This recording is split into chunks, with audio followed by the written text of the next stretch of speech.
Creative Babble. TIAA is on a mission. Why? Because 54% of Black Americans don't have enough savings to retire. So in collaboration with big-name artists like Wyclef Jean, TIAA released Paper Right, new music inspiring a new financial future. With 100% of streaming sales going to a nonprofit that teaches students how to invest. Stream Paper Right now and help close the gap.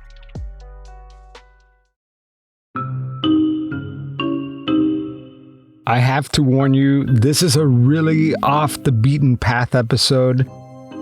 But please, indulge me. I just hope you find it as interesting as I did. It all started one night while scrolling TikTok. That's when I watched this short clip. What's the matter? There's no olives. What? There are no olives near me. There are no olives here. There are no olives here. Olives? Please, no do. All right, wait a second.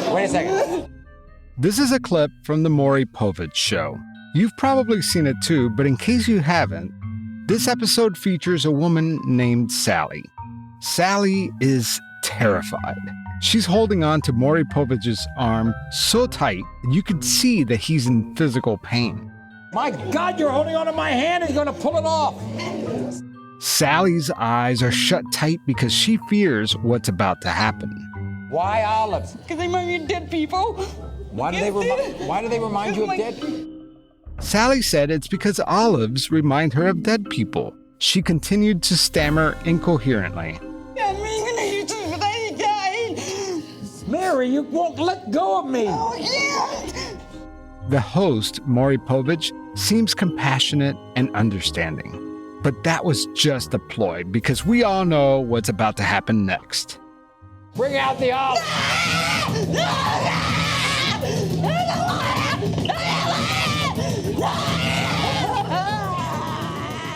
A woman comes out from backstage with the biggest damn glass jar of green olives I've ever seen.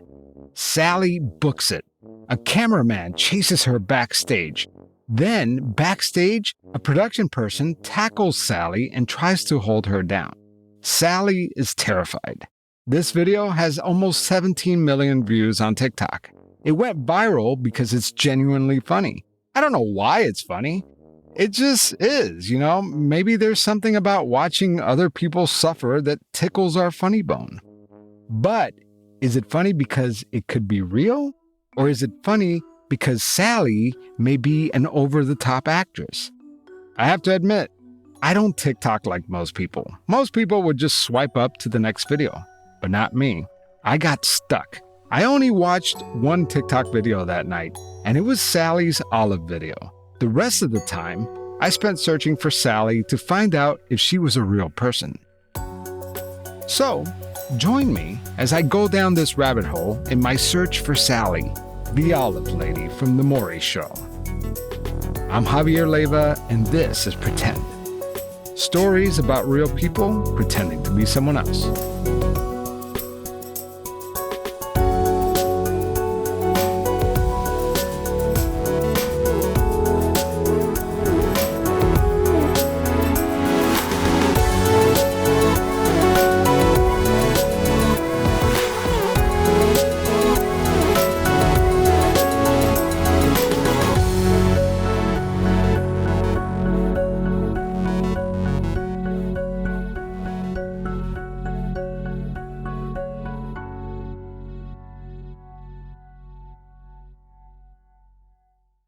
Everyone always waits till January to get in shape, but I say this year, let's do things a little bit backwards. Let's get in shape now so that we could be guilt-free. Plus, it's cold outside, and who wants to go to a gym? Yeah, quit your gym membership. You don't need it anymore. With your Peloton, you could use it. You could ride at home. You could work out, do weights, yoga, all that, and do it like no one's watching because guess what? No one's actually watching you. So why don't you ride, spin, sweat, sing this season like nobody's watching? You could do a bar class, a strength class, a yoga class, judgment-free and free of inhibitions. And let me tell you, this is the best time. If you're thinking about buying a Peloton, this is the best time to do it because for my listeners, you're getting the best offer of the season. So head over to onepeloton.com/deals. There's no better time than to bring one home for the holidays and work out like nobody's watching. Again, head over to onepeloton.com/deals. That's ONE Peloton, PELOTON.com/deals.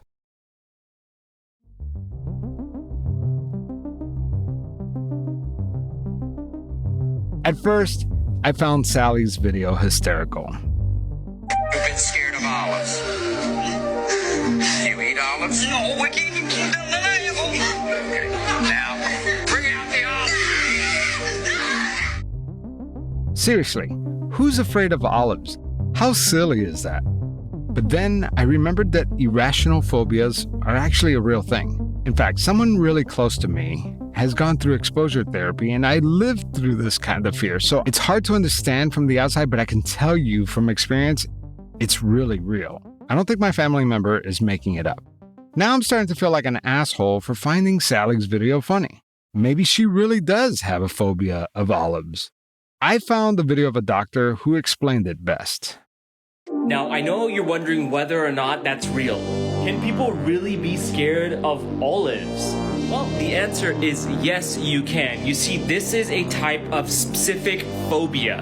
Now, the thing is, there's no specific name for having a fear of olives, but because a olive is a type of fruit, you can classify this as a type of fruitophobia, which is the fear of fruit. So, is it possible that Sally has a fear of fruit? But I still have a hard time believing this is real. You see, this isn't the first time Maury Povich has had a phobia show. He's done this kind of thing before. Today, we're going to meet a group of completely sane adults. They're normal people, but they literally fall to pieces when they are confronted with things like itsy-bitsy spiders, children's Halloween masks, even tiny green olives. They are all suffering from paralyzing phobias. Here's a clip of a woman afraid of cats. Really, cats. Fifi was petrified, terrified over little kitty cats. No, don't do that. Wait Don't do that. No. Just like Sally, she took off at first sight. What is going on, Kimberly? I can't stand spiders. But I don't have any spiders here. I'm going to go get a spider. Do you have to? Huh? Do you have to? Yeah, we have to do that. This is all part of the deal. Because I think Gary will say. But for some reason, none of these videos hit quite the same way as Sally's clip. What is it about the woman afraid of olives that makes it so memorable? Well, it turns out that Sally's fear of olives stemmed from a childhood incident. Sally, black olives or green olives? Any kind? Here. Doesn't matter. Okay. Why olives? Because they remind me of dead people. Why do they remind you of dead? My grandfather sat up in his coffin and looked at me when he died. And so he looked up at you when he died? With green eyes. With green eyes? With a black in them. How old were you when this happened? 7. 7. And you really believe that your grandfather came right up out of his coffin and he had green eyes? And ever since then, you've been scared of olives? Her dead grandfather sat up in his coffin and looked at her with olive eyes? Yeesh. So I looked up Sally on Google. I got nothing. The show doesn't even list her last name. I read through the YouTube comments, hoping to find someone who said, "Hey, that's my Aunt Sally. She really is afraid of olives." But no luck. Then I got a wild hair up my butt and decided to call Maury Povich himself. Maybe he could fess up and tell me that this was all an elaborate hoax for the TV show. Maury's manager wrote back to me and said, "Hi, Javier. Maury Povich is retired and trying to do the Johnny Carson." I guess what he means by the Johnny Carson is that Maury Povich is retired and out of the public life after his long career in show business. Well, that's too bad. But I never take no for an answer. Maybe, just maybe, I can find someone who worked on the show during the time period that Sally the Olive Lady episode came out. So I started digging. Sally was a guest star on The Maury Show in the episode titled I'm Terrified of Spiders, Lizards, and Olives, which aired on October 1st, 2000. I went on IMDb and looked for the crew members who worked during that time period. And guess what? I hit the jackpot. Well, sort of. His name is Anthony Freire. And boy, did he give me more information than I even bargained for. I'm Anthony Freire, and I'm a former talk show producer, produced Maury. Was Sally a paid actress? The answer to that is after the break. Are you one of those people that watch a movie and know who the killer is way before everyone else? That means your detective skills are really sharp. You should put them to the test with June's Journey. June's Journey is a game that you could download on your iOS or Android, and it's great because you're solving a mystery the entire time. June's Journey is a hidden object mystery game with a captivating detective story, taking you back to the glamours of the 1920s. In the game, you're playing the role of June Parker, and you're searching for clues to uncover the mysteries behind her sister's murders. What's cool is that you could build your own luxury estate island, design it, the whole thing, and you collect scraps of information and fill them in a photo album to learn about each character. You could chat and play against other players. So instead of mindlessly scrolling through social media, try sharpening your mind and play a game like June's Journey. So can you crack the case? Download June's Journey for free today on iOS and Android.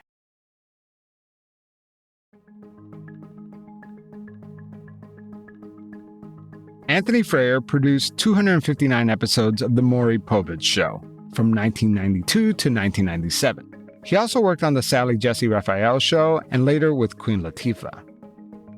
Do you remember this episode that I'm talking about? I think I was around for the Peach Lady who was afraid of peaches. Like it's a, right. You do the same 5 shows over and over again. You just label it differently, make it look differently, but it's all the same stuff.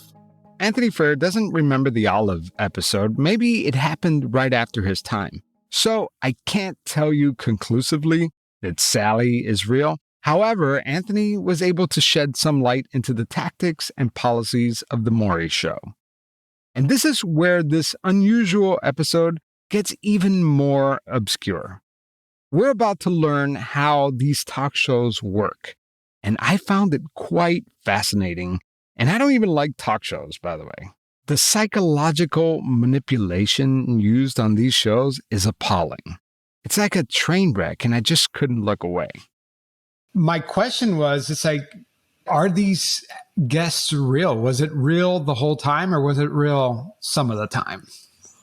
No, it would have been a major offense, and we would have been fired if we had paid guests to come on. Everyone they got their round trip ticket to New York. They got $50 to eat for the night before the show. They were only there for 2 days. No one was paid. Very rarely. I don't know. I think I paid LaToya Jackson, but that was all their celebrities, and we needed her to snitch on her brother. And sometimes you're willing to pay for a story like that when it came to a celebrity. But like normal everyday people, they were not paid. I got accused of it once when I worked at Sally. Just very competitive nature, very mean-spirited producer there who, I don't fucking care, I'll just name her, Sally Ann Salzano, who created the Jersey Shore. She was very cutthroat. I always said she'd kill her own mother if she needed to in order to have a show. And I got accused of paying my guests. And I thought to myself, I don't get paid enough to pay guests. Like, where would I get that money? That would come from you guys, because I'm certainly not going to pay a guest. I anticipated that was going to be your answer. So I was thinking, if the guests aren't paid and if the guests aren't actors, do you think that maybe they're like hamming it up for the cameras, or maybe making their stories seem a little bit bigger and more dramatic than it really is? Do you think there's some of that going on? That's a multi-layered question, but certainly there are lots of tactics, right? I always say I'm going to go to hell for this, but I would do a show on Tourette's, kids with Tourette's, for instance. And you just knew that if you fed them Coca-Cola and gave them donuts, they would get hyperactive, and then their coprolalia would increase, right? And then you might curse around them a little bit and get them all going and get riled up. So like those things would certainly happen. And I also think like you're not a good producer if you don't know how to produce a guest. And that's part of your job, is not just to find the guest, write the script, brief the host, like all that stuff. The other part is the morning of the show, you're working with the clients to deliver what you want them to deliver. And what you're asking them to do is take a blip in their life, right?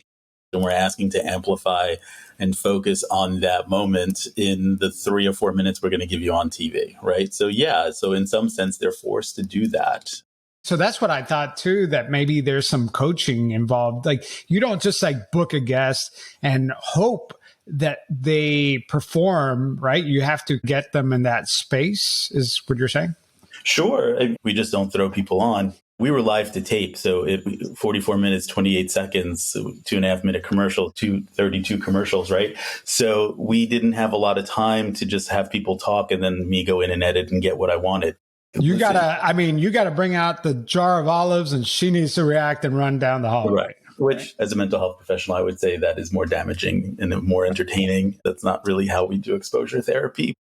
Yes, you heard right. Anthony Freire, post-reality talk show career transitioned into the mental health arena. Yes, the guy who induced Tourette's on a kid is now helping people overcome trauma and other woes. I'm the clinical director, owner of the Soho Center for Mental Health Counseling, New York City. That is a sharp turn from the Maury Povich show, right? Not really, but... So explain that. That was one of my biggest curiosities. Really. I work with dysfunctional people all the time. It's not a far stretch that I'm working with people with mental health issues. And I'm talking about people who work there.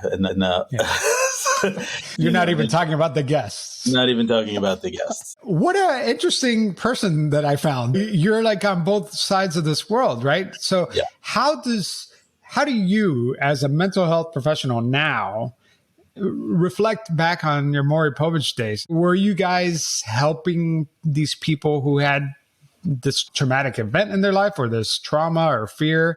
How do you grapple with that now?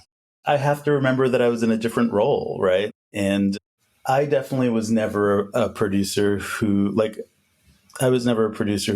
took advantage of people. My guests always knew what they were in for, and people used to ask me all the time, you're the only producer I know who never didn't have a show. Like your show always came through, your people always came through. And I was like, because I never lied to anybody. My guests never felt unsafe with me because they knew exactly why they were coming on. They knew exactly that what I needed them to do. And they became a part like they were in on it, right? Like they knew that I was like, look, are you going to be able to cry when you're telling this story? Because otherwise people are going to watch Ricky Lake instead. Like they knew they were going to come on and have to give me 100% of themselves. And it became a collaborative effort with me and my guests. So they never did anything. I never tricked anyone. I never did any of that stuff. You're saying they were in on it. So like even this, not in on it, but like they knew why they were there. It's sure. No secret, right? 100%. Of course they knew why they were there. And then, the morning of you start to work with them and you start to get them into that place. So moving into mental health is not really that different, right? When I'm working with someone on trauma, like I'm taking a piece of their life, I'm bringing it into the room, and we are focusing on all of the components of that trauma. What happened that day? Give me all the details. I want to know everything. And then we need to process. Like it's the same exact thing we're doing in TV. I don't know. I think shows like Maury showcases the worst that this country has to offer. Let's pray Anthony set aside the theatrics and is focused on the well-being of his patients. I never wanted to be a TV producer. I was in school to be a psychologist. I was actually a sophomore at NYU when I got hired at Maury. And their only requirement for hiring me was that I did not want to work in television. And they just needed someone to answer phones. And they didn't want anyone who wanted to be in television to do it because they kept losing their receptionist because they kept wanting to get promoted and all that kind of stuff. So I got bored answering phones. I would literally hear producers be like, I'm looking for Amazon women who like dating little people. And I'm like, I have a few minutes on my hand. I can make some phone calls for you. And I ended up getting promoted 4 times in less than a year. I was the youngest daytime nominated television producer at age 20. And I was still a junior in a college getting a degree in psychology. By the way, I'm very surprised by that. I'm shocked that was a requirement. I'm really not. I think there are very few people that I've worked with who had a degree in TV. Everyone had a degree in something else. It really was about your personality, your ability to be a salesman, to be creative. I set off to find out if the olive lady from the Maury show was real. And what I learned was that this stuff is likely not fake. In fact, it's terrifyingly real. You were describing how you were very successful in getting your guests and having a show that actually performed well. Can you think of a time when you had a guest where you weren't able to coach them properly and they were not cooperative, or did that ever happen? No, I was really, not to toot my own horn, I was really good at what I did. I definitely had, I know your show's called Pretend, so I can tell this story of people back in the 90s. I'm a gay identified male, right? It was not the nicest of times to be living in the 90s. So TV in a lot of ways was like an escape, and it was a great place to work. I don't know if you remember the Jenny Jones show. Yeah. Now, which of these ways would you choose to reveal your secret crush on someone? Would you tell that person that you're gay and you hope he is on national television? In 1995, a man named Scott Amador went on the Jenny Jones talk show to reveal his crush on a straight man named Jonathan Schmitz. John's backstage. He can't hear us. How bad's the crush? Tell me about the first time you met him. Where was he?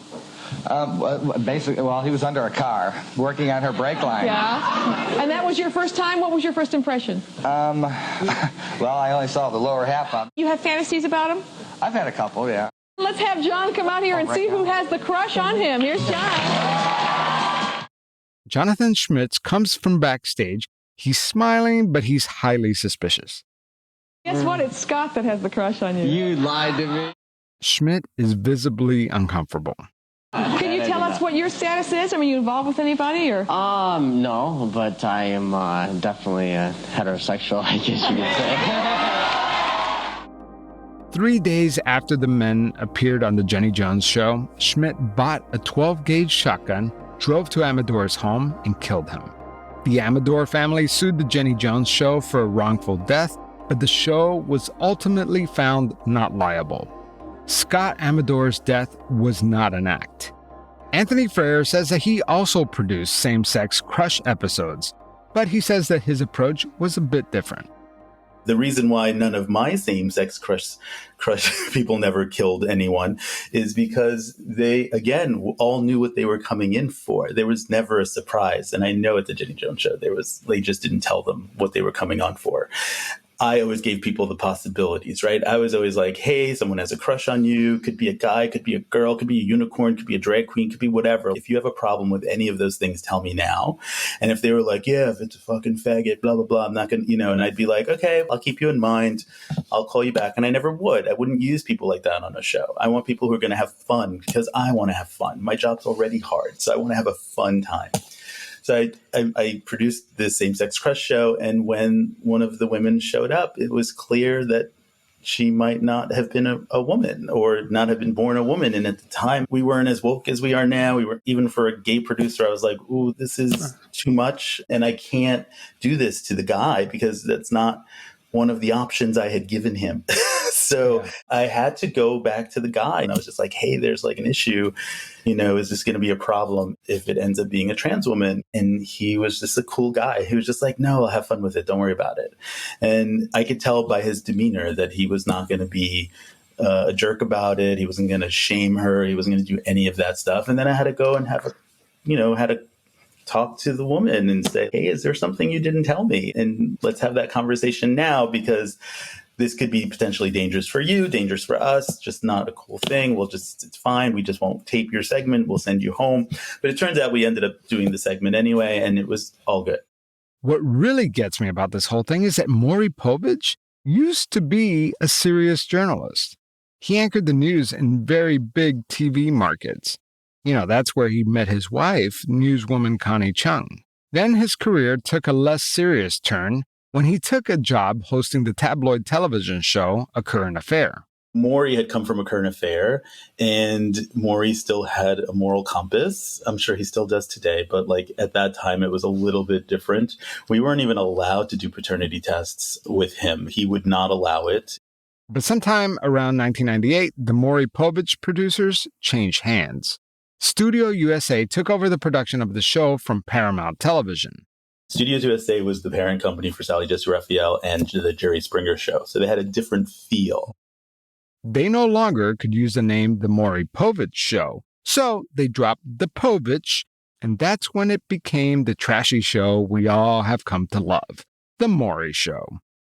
When you're paid $27 million, all of a sudden you're doing, this is my baby daddy. And that became a staple of his new show. Maury Povich was a serious journalist. He's married to a serious journalist. One of my favorite people. Yeah, and it's so surprising, and I was wondering what made that turn. And money does go a long way. Absolutely. In the case of 4-year-old Brandon, Gary, you are not...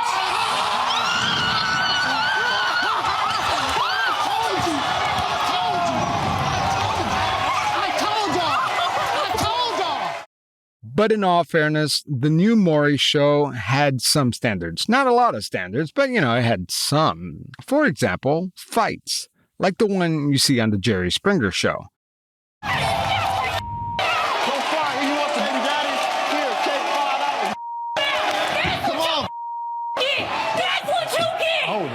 Hold it.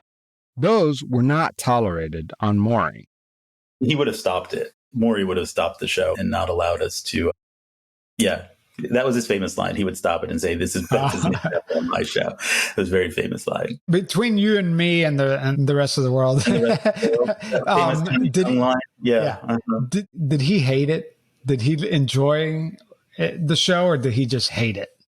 I think there were times he hated it. I think there were times he loved it. The thing is that they're human beings. They have their good days, their bad days. Maury and I fought like cats and dogs many times, and we also loved each other like crazy, right? I know you didn't produce the Olive Show, but it's an example, right? So people who have phobias. Yeah. And so you come up with the idea, and now you got to find these people, right? Sure, yeah. How the hell do you find people who are afraid of olives? And there were a couple of different avenues. Look, like depending, I had a relationship with Guinness World Book of Records. So I always had access to people like the tallest woman in the world, Sandy Allen, who ended up becoming a friend of mine. There's ways that you can find these sensationalized guests. That was fairly easy. You'd put out a question on the air. Hey, if you're afraid of strange objects, call 1-800 blah, blah, blah, blah, blah, right? And people would call, and we would get thousands of calls that you'd have to, this is what we had interns for. And you had entire teams of people just transcribing these things. So we had the added pressure of your guests had to look good. And you couldn't just say, text me a picture of what you look like now. You couldn't say, email me a picture. You had a FedEx account number. Again, 4 days produce a show sometimes, 3 days produce a show. And you had to say hey, take a Polaroid. If you remember what a Polaroid was, take a Polaroid, put it in the FedEx, overnight it to me. And then if you looked good enough, or I could dress you up and think I see you what I think you might look like with makeup on, that would determine where you placed on the show, whether you were first, second, third, or not at all. And if you didn't have teeth and it was a great story, I brought you in 2 days early, got you teeth. And then I spent the morning of a show teaching you how to say Mississippi without a lisp for hours and hours. So there was a lot of work that went into it. A lot of times we would get newspapers delivered every morning. So you'd be in at 6 a.m.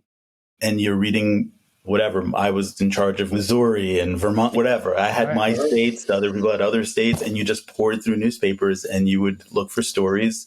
And then you'd go to a morning meeting and say, hey, this baby was found in a freezer in Kentucky. You want to do this? And you might be on a plane a half hour later, trying to go get a story. And my favorite, when I needed to get a hold of someone and I didn't have their phone number, you could still call 411 for someone's phone number. But if it was unlisted, you could still get the operator to maybe help you get a phone number to a neighbor. And then you would sometimes call a neighbor and say, hey, do you mind go knocking on the door, giving them my number, or tell them I'm trying to get a hold of them. But if all of that failed, but you had an address, you would call up a pizzeria and send a pizza pie to their house, and just ask the delivery person to write a note that said call Maury or call Anthony at Maury or whatever. So yeah, like I feel like I could produce 6 shows a day with the amount of resources. I was telling a friend the other day, I was like, do you know how like the Apollo, they say that they managed to get to the moon with the amount of technology that's like in a phone, maybe less, right? That's how I feel we produce talk shows. We were able in the 90s to produce shows with about that much technology. And then imagine what we could do today with all the resources that we have. That's nuts. Coming from the TV world and as a podcaster who tries to get guests is very impressive. So weird. Yeah. I can't even imagine how many hours a day you work just to pull these off. Yeah, 18-hour days easy. I used to think, wow, they treat us so well. My office is so great. I have a sofa bed. I have an entertainment center. Yeah, because they didn't want you to leave. Because you don't leave. And when I retired from TV, I remember I had owned my apartment for like 8 years. And I retired from TV and I had some time on my hands. And I was at home and I'm like, this apartment doesn't get light. I need to sell it. And I'm like, why did it take me 8 years to realize that this apartment doesn't have light? Because for 8 years, I had never been in my apartment during the day. I would leave before the sun would come up and I'd come home way after the sun went down. So I had no idea that my apartment wasn't a bright apartment. So I sold it. My last question was going to be, why did you leave television? But I think you've answered that. Listen, at the end of the day, the last show I produced was Queen Latifah. I adore her. She is one of my favorite people in the world. Probably out of all of them, she was the youngest in terms of having been on, but probably the one who had it the most together, who can put it together and do what you needed her to do. I wish I could work with her every day. Dana was amazing, but the executive producers were the people from Jenny Jones and from Ellen. And at the end of the day, I just could not. I knew that the next level for me was to become like an executive of sorts, and I did not want to be them. I did not want to be them. They were very abusive, and I just felt like this is the end of the road. I want to leave on a high note. Anthony Freire still has one foot in show business. He says he helped on the podcast Bad Things, the Blackstone Sisters. I just, my philosophy in life is if I'm not having a good time, don't do it. So I'm still having a good time owning this mental health clinic. I love teaching at NYU. I love my students, but yeah, I love everything I'm doing and soon to retire, hopefully. Well, let me tell you, Anthony, I thought this was going to be like a little bonus episode. I so enjoyed this interview. This was so much better. Thank you. You were such more candid than I expected. I was really expecting, I can't talk about that. Or like, I thought you were just going to like torpedo each of my questions. Listen, no, it's so funny you say that because for a long time, there's a bit of a gag. There's like a gag order on you because you signed contracts that say you know, that you won't talk about things and all that stuff. But that's only until the show is no longer in production. And interestingly enough, and I'll tell you a really funny story. Because this is when you leave TV, you lose an identity and you forget that you don't have as much power as you did when you're a television producer. Right. Like you drop names. I'm like, I'm calling on behalf of Oprah. Like I need to get into this club, and it doesn't matter. Like you can just do anything. So I had a producer mentality for a very long time. And to this day, part of why I'm successful is because I don't take no for an answer. There is no for an answer. Like when you want something, you get it done. There's no. And I think that you and I share that same philosophy. I'm trying to get a hold of somebody right now for a series that I'm working on. Yeah. And if they say no to me, that's a really soft yes. Because if you really want to say no to me, don't pick up the phone. Yep. Don't respond to an email. But if you respond, no, I know I got you on the hook. I just have to reel you in. And I never take no for an answer. I think that's part of my success too, is that the way I get it. You got it, right? This is what I could tell when new producers would be hired. I'm like, they're not going to be part of our family. They're not going to last here very long. They're just not.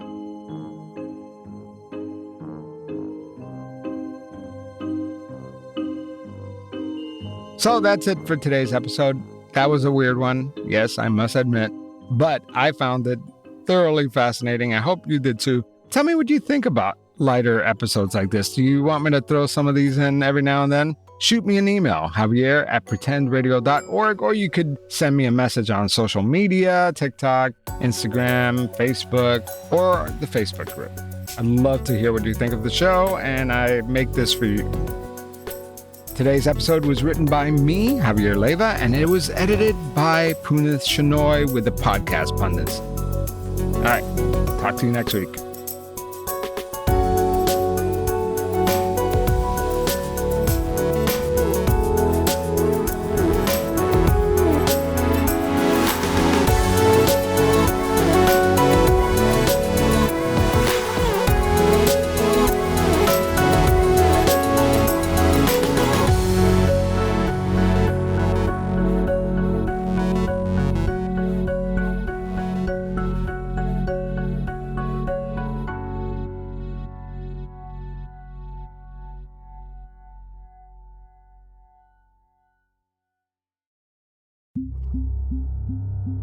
Creative Babble.